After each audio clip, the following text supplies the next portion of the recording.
Consider ko nga na recovery ride yung araw na to. Kasi since nung naging Fanta ride kami nung Sunday, ngayon pa lang ako makakapag-ensayo. Total malapit lang, nagaya na ako sa mga tropa ko kung sinong available. Kung mapapansin nyo sa mga meet up namin, lagi akong late. Mas malupit tong magiging kasama ko. 4 PM kasi meet up namin dito sa Pure Gold. Pero actually 15 minutes na akong late. Yung kasama ko naman on the way pa lang siya that time. Doon ko lang napagtanto na meron ng tumalo sa akin sa pagiging late. Dumating na. Si Mike Jester nga pala yung makakasama ko today. Habang nagre-ready, ito yung nakakatawang nangyari. Nawala sa isip ko na nakadikit pa pala yung camera ko sa may poste.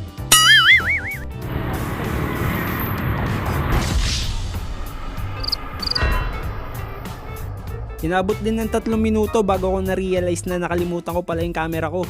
Kaya naman dali-dalian akong bumalik.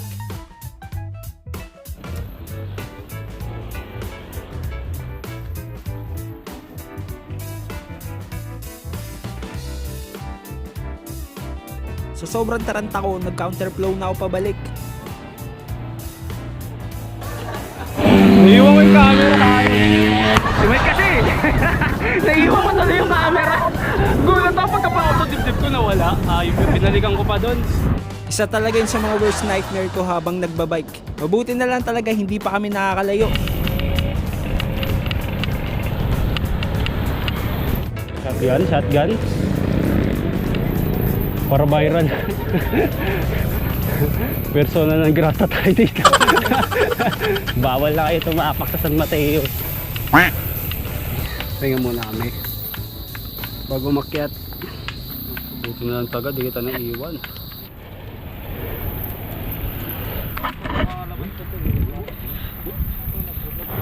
Recovery daw. Titik na recovery.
Dog fight.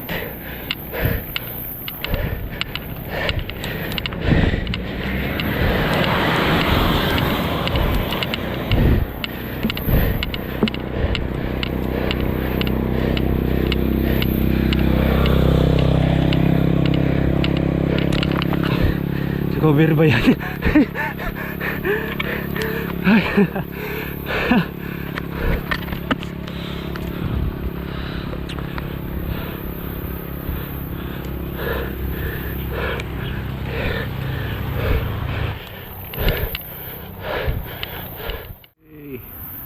Yun, tapos na yung session namin. Ganun na kabilis.